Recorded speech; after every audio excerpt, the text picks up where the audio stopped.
Oh, here's some like flowers. So this is juniper. Yeah. Yeah. One of the things that I really want to make sure, like before every episode, if it's a series of something, is that we acknowledge the Sanyaquan and Tantaquan people. Yeah. Yep. And so I think that's also one good thing is I always like to harvest with somebody from those families too. Sometimes magic happens. You don't even know why. Like she was just telling me about her dad would make medicine from juniper, and there it was. Yeah. And so He did. that's what happens when you're, yeah. Kase yuchat duwasak, dao da'u yuchat duwasak, chak hut nachat sati, wishkitan ayachat. I'm from the Tushit, the Shark House. My Tlingit names are Kase and Dauda'u. I'm Wishkitan from Dakanak, Berners Bay area. And I live here in Ketchikan and raised my children here on Sanyaquan and Tantaquan land. So grateful for them and for this place that we live. It's so amazing. And I am so excited about the Plant Symposium coming up. It's been really wonderful to see the interest in our community grow just in the last couple of years. It's been tremendous. And not only that, but the healing that's been happening in many different ways, and many that I don't even know of yet. But it's been really, it brings me a lot of hope and energy. And so we're so excited, and I'm so happy to be working with Ketchikan Indian community, my tribe. And I started a business several years ago called Kase Training and Consulting. And sometimes I wonder if I should even call it a business because I think of it more of as a service. And really it is to help connect people back to the land and to share the power of our traditional and indigenous plants and foods. And I have the opportunity to help with the first plant symposium. I approached the KIC Social Services Department, and that was Lynn Kwan, and also Trixie Bennett, and very key people in making that first plant symposium happen. See right here's a nice ripe, these are crowberries. You can use the whole thing for tea, but these are better after you freeze them. Crowberries? Yeah, you see it? Up on the tundra, these grow way bigger and fatter, but they're still really good here. They're good in tea, they're good in, the berries I love in my oat milk. They're kind of woody right now, but after you freeze them, they get sweeter. Let me say who I am. Yes. Trixie Bennett,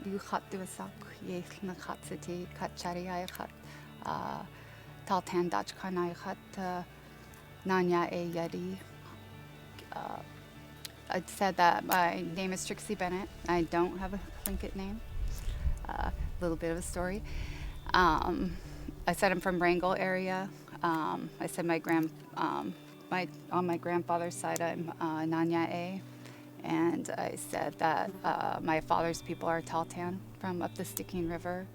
And the Tlingit name for that is Stocking, so Stocking Kwan. I said I'm Stocking Kwan. I said my clan is Kutchutty, and that's from my mom's side. And I guess plants are important to me because they connect me to other people, and it's from when I was younger. I come from a family of 9 children. We commercial fished. We didn't have a car, so we walked a lot. Her mom passed when she was just 7, and that was the indigenous part of the family. And her dad was non-native, but he was also a fisherman. So she grew up, with her dad and her brothers, and without her mother. But she remembered bits and pieces of plants, especially sprouts and berries and teas. And then there are other elders that I learned a little bit from as I was growing up, but I don't think I really absorbed it until I was older, and probably about 10 or 15 years ago. But that's a lot. Yeah, no, they're all good over here. That's enough for Is this a berry or what a is month this? of oatmeal. Is that the bearberry? Holy, there's lots That's over the here bog too. laurel, the one that gets the fuchsia. There's lots of flower. berries over here. Yeah, there's berries everywhere. A lot of the young people that I've talked to recently are wondering, where are we going to get our food if we can't go to the store? And there was a young girl that told me that she was picking up garbage on the beach, and she kind of knew where all the garbage came from. She could tell it was a Coke can or a Snickers bar wrapper, or the garbage that she was collecting. But she took a look around at the plants and the area that she was at on the beach, and she didn't know actually what was there that she could eat or what was edible. She felt like she knew so much more about the brand names and what we're buying at the store, but not about the place that we live in and that she grew up in. There's a quote by grandmother Rita Blumenstein, who was one of my mentors, and she talked about when we heal ourselves, then we are also healing our ancestors and healing our grandfathers and grandmothers, but also our children and Mother Earth. And so when we take time to learn about what we have around us and the teachings that each of these plants provide, we can't help but learn about respect and about caring for the land, caring for each other, and just a different way of looking at the world. It's a different worldview. A lot of our teachings are around the plants as our relatives and how they all have teachings to give us. And for example, an easy one for us to think of is like cedar as being generous and kind. And think about cedar, how long it's been here and how it's helped our people survive.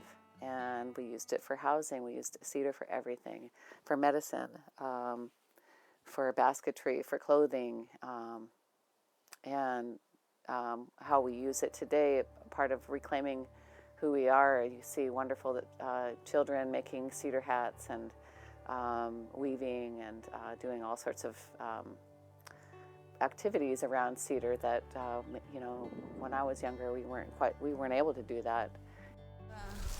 This is red cedar, but it's already been harvested. Someone took this much off of it. See, only take 1/3 of the tree because it's just respectful to the tree because it don't grow back. The bark don't grow back, so that's why you don't harvest it again. But on a fresh tree, I would just check the outer bark, see how it's like shaved red like that. It's red cedar. Need to use an axe and then cut it like that and then strip it. And then that's how you get your cedar. And then you take this outer bark off. Clean it. Where she's from, there's a lot of Tongass National Forest, but also tribal land, and so she can, in Heidelberg, she can access more Yeah. cedar than I over could here. It's mostly walk Tongass right National outside. Forest or state of Alaska. Right now we're on the Tongass, and we were going to harvest cedar today to show you, but there's a question on permits. So I think we think we can harvest, but we have to get a permit. Yeah, So we'd we run rather- into that a lot, and it's hard to tell where even Tongass National Forest is in state land, and so those are some things we're working on as a tribe as well, is increasing access wherever we can. That's what we've been working on as tribes forever, since my great-grandfather was born in the mid-1850s and in Wrangell, and that's what the first things he went to legislature for is access to our foods. We can't have tribal sovereignty without food sovereignty, access to our foods. I think it's a time of rebuilding and rebuilding our community. And I really wanted to help people remember who they are. And they do it on their own. I'm not doing anything special other than maybe bringing plants closer to them. And I've seen it happen where bring a plant to an elder and they're not quite sure. They were invited to speak on a certain plant and they're not quite sure what they might share. And when I was making Devil's Club salve, and so there was Devil's Club, and when he sat down in the classroom, you could smell the Devil's Club, you could see the Devil's Club, and then he could touch it. I had a piece for him there. And when that happened, he began to remember all sorts of stories and how he would bathe in Devil's Club before hunting, and how, and many people share about the spiritual aspects of the plants and our connections to the plants, and the plants as being the first people. And so all these stories came out that were really surprising to everyone and also to him. And comments also from people saying that cedar saved him. And there is, just like today, like cedar saved him. He learned all about how to gather respectfully and how to make something beautiful, and learn and listen to an elder as a teacher, or a relative as a teacher, and that taught him a different way of kind of looking at the world. And so, and maybe this person had a history of violence. And so anyway, I've heard people say cedar saved him, and or just the fact of learning how to put up fish was that's my skill. And people in recovery also have talked about just the plants helping them with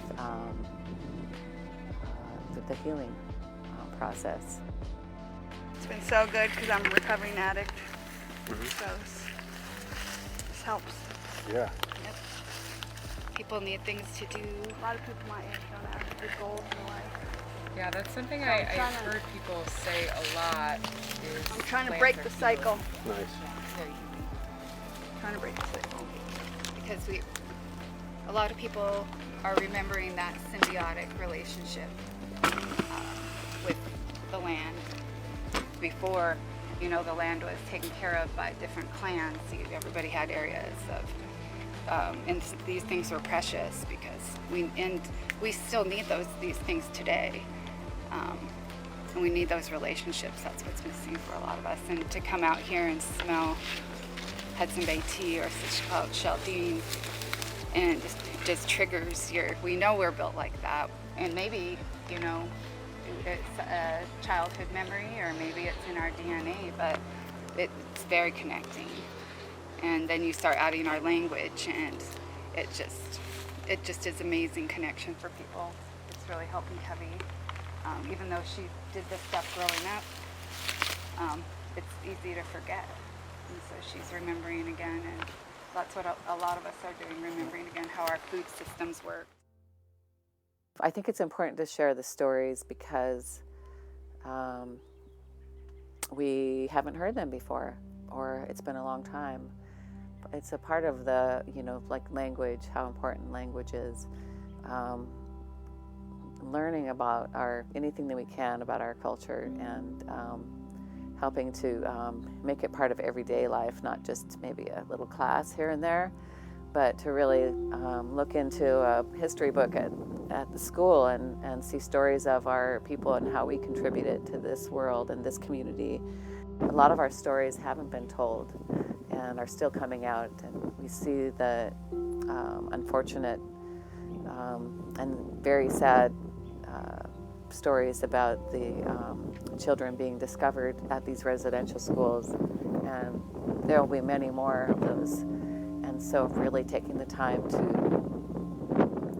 acknowledge that they happened is a part of healing. So if we try to hide, or we tell people to try to get over it, or if we don't believe it even happened, or we dismiss, I call that disclosure disaster. And so say a child tells you that something happened to them and we don't believe them, that could be very damaging to them and the way they think about themselves, and their self-worth, start to blame themselves, and they become, it's the beginnings of internalized depression. And so when we think about all these stories that are coming out, really hard for us to hear and to even think that could even happen. And in some ways, a lot of these stories are still happening. And so it really brings light to the truth. And so truth, have to have truth and the stories to be told before we can have healing. And but also so we can learn from them, and so that we don't repeat. And then we have more empathy and understanding for some of the challenges that we have today. I think it comes back to the history being told, learning truth, and why so much was lost, and recognizing that, and picking it back up, the people, and sharing and creating those platforms, like I said, for sharing those gifts of how to clean the salmon, how to skin a seal, when to pick the berries, where to pick the berries, how we used to cultivate, how we could cultivate now, having more indigenize the food system again. This is just an opportunity for many of us to learn what we should have learned from it should have been passed down by our ancestors. And it's really exciting time, and a healing time for our people, and for me. And I can't wait to share and learn from people across the state. Traditional healers across the state will be here, and that just makes me really excited, because I learn something all the time. I learn something from Naomi every time I'm by her, and that's what it's about. It's so good to get together and celebrate what's here, and celebrate our culture, and our foods that's integral. I see plants as food and medicine as the biggest chunk missing from our diets, not just Indigenous people, but all people. And someday I want to see, Indigenous cuisine across the country. We don't see that yet, because our people, again, are healing. And we've overcome a lot, and we're getting stronger, and plants as food and medicine is huge in that. There's a ton of interest in making our own medicines, and learning about the health and benefit of what we have here. It's like our medicine cabinet is right here, and if we if we knew, but we do need to take the time, just like prevention, to learn about how to do those things respectfully, sustainably, and also together as a community. And it's a huge part of it's hard to explain a lot of times because there's this spiritual aspect of all the things that we did. It was like walking in a prayer, living in that way. And so it wasn't like on Sunday. It was something that we lived that way. And to be Tlingit is to be a human being. And I think of us as all practicing to become professional human beings.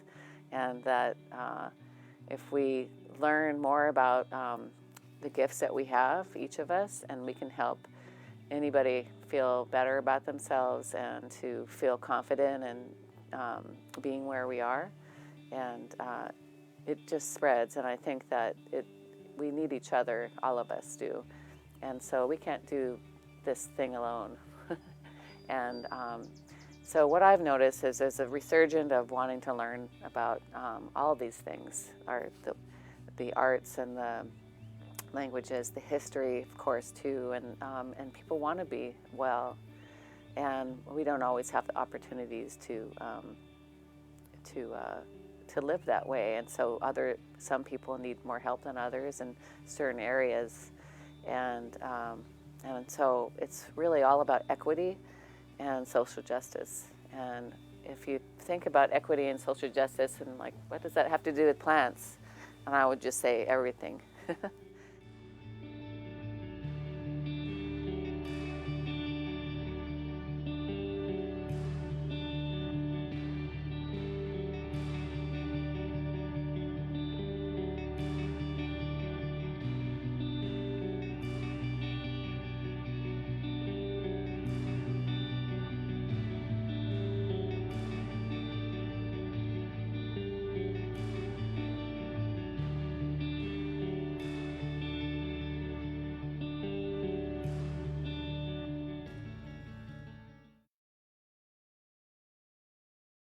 Naomi, Michalson, and Trixie Bennett are here with us today in order to be able to answer questions for us. And thank you so much for the video. That was wonderful. I'm Priscilla Schulte, one of the teachers in this class and also the campus Well, director. If you don't mind, I'd like to start with a question and then hopefully other people will have things that they can ask you. But I know you've worked with several elders, and I'd really like to know what were some of the things that you came away with. And I'll ask you both, and you can take turns. Oh, is it okay to take my mask off? But, well, I think what a blessing to be able to work with so many different elders. And I know I had a chance to work with Rita, who is a part of the film. We dedicated the film to her. She passed this year. And also Esther Shea. I worked with Priscilla. I was able to go out on many trips out in the area around here on beautiful trips and learn from Esther in so many different ways. And so those are like such precious memories. And some of the traveling that I've been able to do, for example, in Russia and Yakutsk, Siberia, and just people in my own family or friends, and people in our community. There's many people here that I've had as mentors. And the takeaway is that we all have knowledge, and we all have gifts to share. And but I feel like the elders, especially, have so much more wisdom. They've had the experience, and they have lived a long part of their life, and they many of them have an urgency to share and to make sure the knowledge stays alive and to pass on that knowledge. And yeah, so a lot of me, when you say what the question was, what was the takeaway from some of the elders is that really that love and respect. And so many of the elders that I've had a chance to be around, I could tell their motive wasn't anything else but to share, and it was out of love. And it was really the love that they had for the culture and what they were sharing. So I feel really blessed and also sad too, because so many of them are here today. But then, and then I changed that into being really thankful that I did have some time.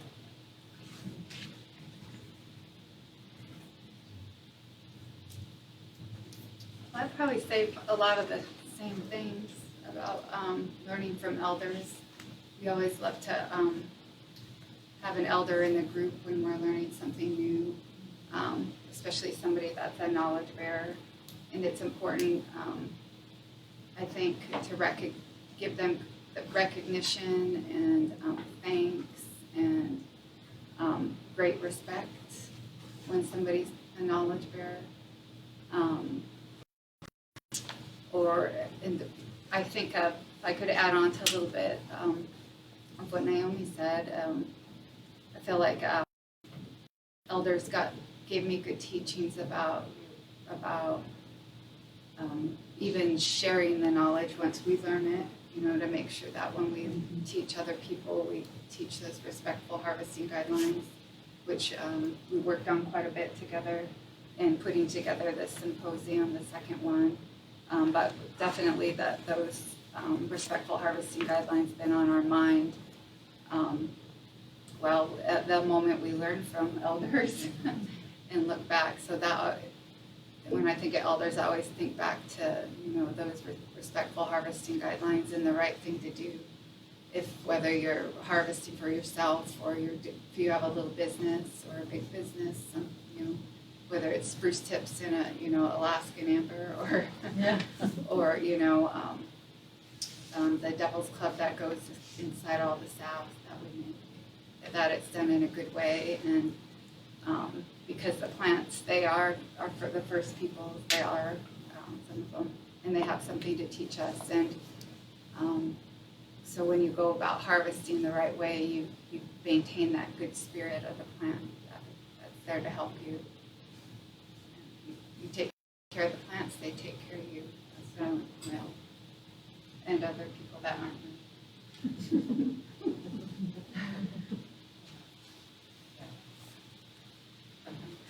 I was going to add to that too then, that when you mentioned that we learn from each other, but also in this year, I'm getting older and I've learned so much this year from young people. And so I was surprised by that, but my grandkids, young adults, some were in this room, and just the energy around the young people wanting to learn really, like I said, it's really brings me a lot of hope. So something is happening with, I think, the people wanting to learn more about the area that we live in and the cultures and making sure to pass it on. And I think a lot of it is because of the pandemic too. That we've had a lot of time to reflect. And so what is it that we want to do? How are we going to, like I mentioned in the video, what are we going to do to rebuild? And so I think the young people have a really big role in a lot of this, and that's also what the elders would say, is that we have to share the knowledge and starting with the very young. And I know the elders would be happy to know, and are happy to know, that you're carrying it on. That was so important to them.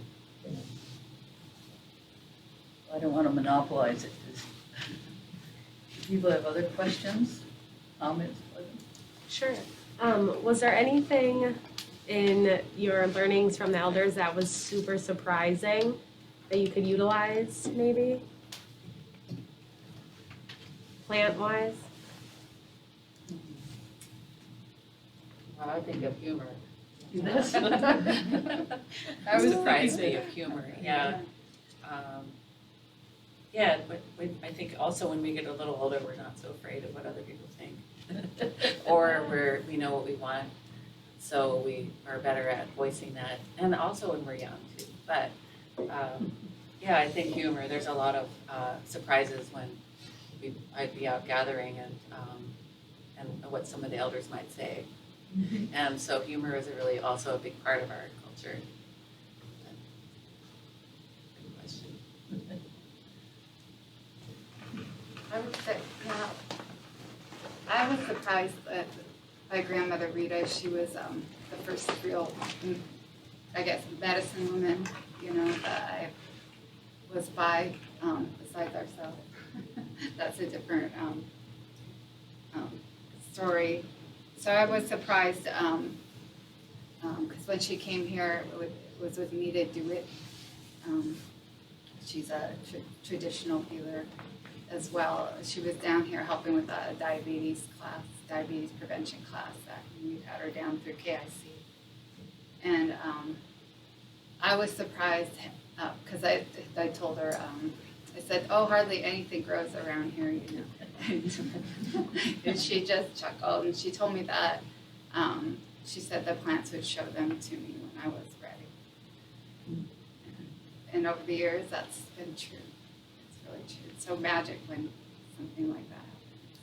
And I think back to what she said, something my mom said.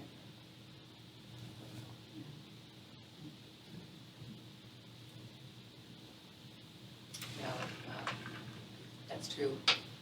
Plants will show up when you're ready. So I have this relationship with stinging nettles. I am in love with stinging nettles. It's like the best tasting vegetable. It's so good for you in so many different ways. And you think about I think about some of the most special plants or the ones that have the thorns or that are hard to get. Or, in English, the names might be Devil's Club, but that's not what the Tlinkits call it. You know, it's ox. And so it's very special and sacred and powerful. And so looking at these as our relatives and how they're there to help us and we're there to help them, this relationship is also changed the way I think about just life in general. It's changed a lot in me. And it was because of the elders and the teachers that I've had and the plants as teachers as well.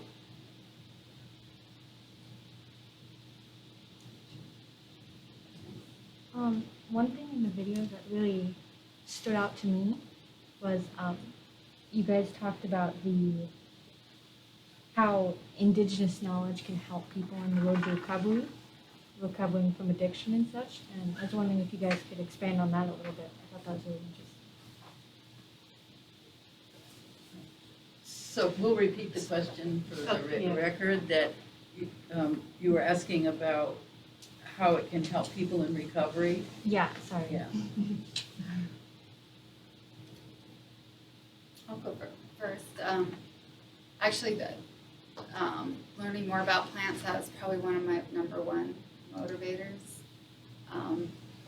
is to help people feel better, to help people heal. When you're coming off of drugs or any drug, whether it be nicotine, sugar, or heroin or meth, you've got to replace it with something new. You've got a lot more time on your hands.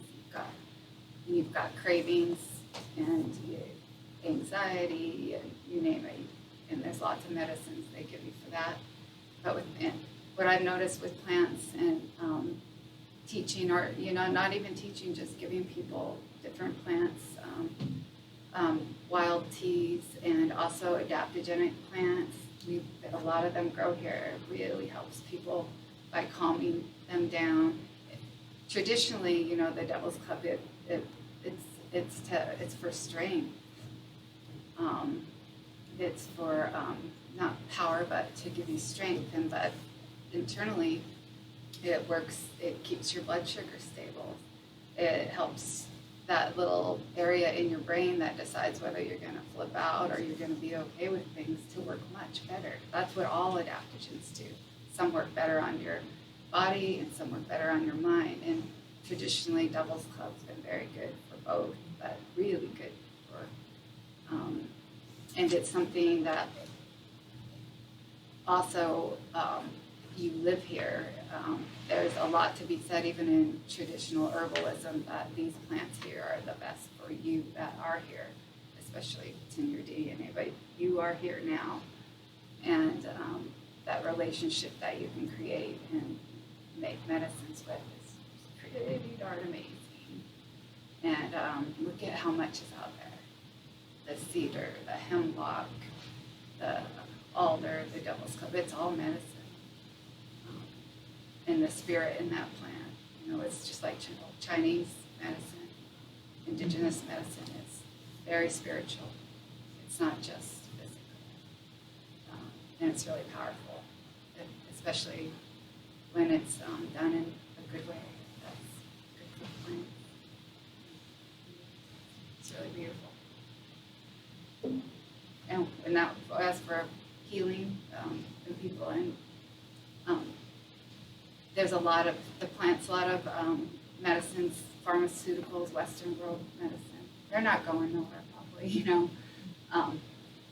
But I think a lot of more people are choosing natural medicines. You know, the valerians, the elderberry blossom, licorice root, all those calm a person down. So there's Devil's Club, and then all the other plants that go with it, the flowers, the thimbleberries, the currants, everything that's symbiotic. You know, it all grows here. It's all needed. I think people can get really, maybe even lost in it, but in a good, healthy way. And to just learn a little bit at a time is really powerful. It's been powerful for me and the people that I work with. And something that I've been trying to bring to KIC and projects like this with Kasei and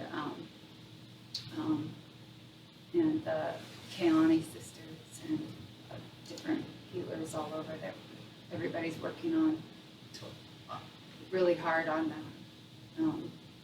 Because we all have family, we all have friends and loved ones that are mixed up in it, and we're looking, and we know plants are such healers, and they have been in that area. So definitely, besides nutrition, healing, and just good old ceremony, it's all good medicine. Thank you for asking. Yeah, that's a really, whoa, that's a deep question. That's a good question too, yeah. Thank you, Trixie, for sharing. I, like Trixie said, I learned a lot from Trixie as well. I think that our cultures, our indigenous cultures, are prevention, intervention, and healing. And done some work in the area of, maybe just thinking about it in that way. And so if, so we think of recovery, we have to kind of like figure out what's going on first. So we have to go back. I don't know if anybody's heard of the river story, but in prevention work, you have to go upriver to figure out why people are going into the river. And so the crisis would be like getting people out of the river, and that would be, the crisis intervention. But we want to prevent people from even getting in the river. And so if we take a look even deeper, further back of why, there's the rates that we have in the nation in Alaska for Indigenous people and the things that we don't want to be, number one, in healthcare problems that she talked about, the diseases, and also domestic violence and sexual assault and the murdered and missing, and we could go on and on.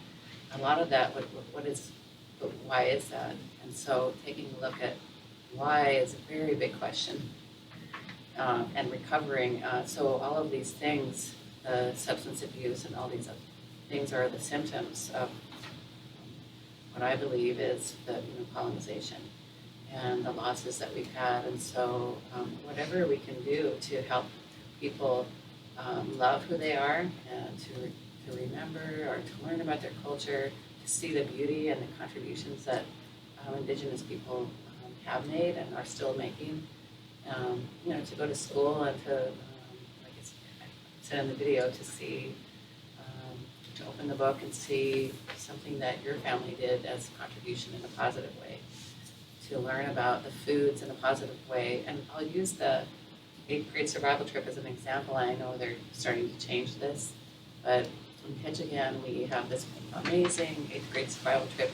Kids get to go out and they get to live for 2 days eating the foods from the beach, and they have to survive. And it's really, so the kids start talking about, oh, yuck, it's gross, or we have to do this, and we can only take what we have in a can, and it's kind of all put to them in a negative way, not on purpose. It was kind of unintentional to learn about how to gather foods from the beach and survive, rather than saying, the foods that we have here they make the best foods in the store look bad. They're so good for you. And they're available. And why don't we learn the Tlingit name where we're going to be camping at? Why can't we learn the Tlingit names of the foods that we're eating? And we have, it could be done in a framed in a more positive way, so that if you are Indigenous, or say you eat that food and everybody's talking about how bad it is or how horrible it is, it makes you, it's kind of part of that, you start to internalize that again. And so getting away from that, so there's a lot of things that are maybe invisible to us. Those are the systemic issues, which I call systemic racism and things like that. It's in our food systems, it's in all the systems. And so when we take a look at changing those things, that's recovery. But we all know that getting out in nature helps us with stress. Just going on a walk, and we're so lucky to live where we do, that could be a part of our recovery. So not only that, but when we start thinking about the cedar and the plants as our relatives, it makes you feel better. If you feel confident about what we are using and what we're learning about, the languages, what we're learning together, it could be done in a real positive way. And so when you learn that, for example, that all of these, most of the pharmaceutical companies, and like for example, the drug that we use for cancer, the most widely used drug comes from Sindhian people. And so the contributions that the Indigenous people made, those are the stories that haven't been told yet. So as my grandchildren, I want them to know about the Nettie Jones story.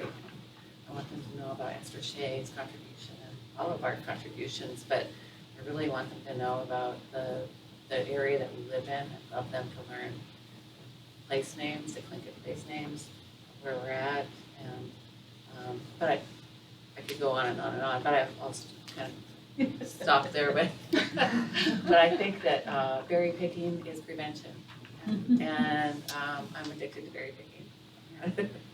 So I think about, she talked about replacing things. Yeah. So replacing these things with positive foods, medicines, and you're going out together. Our ancestors are with us too, and if you go out in a good way, I think that's about preparing yourself to go out and gather is a big part of that as well. And I can't forget that one of the best parts about our culture is the sharing. So I don't go out and get foods and plants so that I can eat them all myself.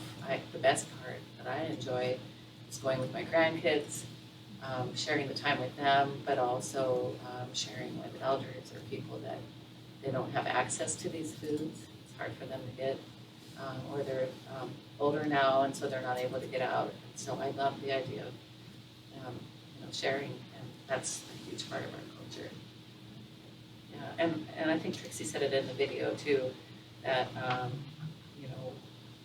we're healing as a people, and so that's really it's really encouraging.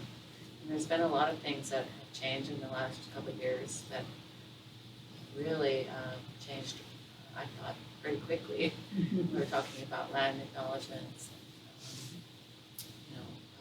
Things in Ketchikan have changed a lot. Thank you for asking. Dandelion's a good one to, because it is, pretty prolific. And I would say Devil's Club is a very slow growing. And I've seen a lot of people, I feel personally, over harvesting the buds because those are edible. But it's because when you do that, though, then it's not gonna grow. Or maybe taking a plant from the roots and not necessarily maybe needing to do that. So there are a lot of, and you mentioned the yellow eye, and I think of Ooligan, the herring, and abalone, and the things that we used to have when the clams that we're not able to get now because of a lot of different reasons. But a lot of the foods that I grew up eating aren't available now, and so that's scary to me. And so, and I see a lot of over harvesting cedar, or maybe it's done in the wrong way. Or I've heard people that are weavers or carvers talk about the disrespectful harvesting that's going on. And so because of all those things is why we came up with the respectful harvesting guidelines, because we want to make sure that some of these things are, that continue, all of them do. And so some other ways is to, not to clear cut any kind of plant, make sure there's plants in abundance. We have permission to go where we're going. I like to go out with the person from the area and somebody that's knowledgeable. There are a lot of different things. There's also documents and keys that you can use for rating a plant to see if it's on its way of becoming endangered. But I feel like Devil's Club is one of those plants that kind of gets misused a lot. And I'm a little worried about a lot of our foods being sold everywhere else, but then our elders are, we can't even have them here. And so there's a lot of work to do in a lot of these areas and a lot of concerns. It's food security, food justice, and food sovereignty, all different meanings and all connected. And we're right in the middle of this, because we have so many wonderful foods and where we live. In the past, I would say the practice hasn't been equitable, especially for Indigenous people. And so one of the questions I like to say is, is what I'm doing helping Indigenous people? That's, is what I'm doing, what my business is doing, is it helping the Indigenous people here in Japan? And if I could say yes, and I might feel better about that, but that's a pretty tough question, and it's really hard when you've got the economic side of things. But that's the challenge, I think.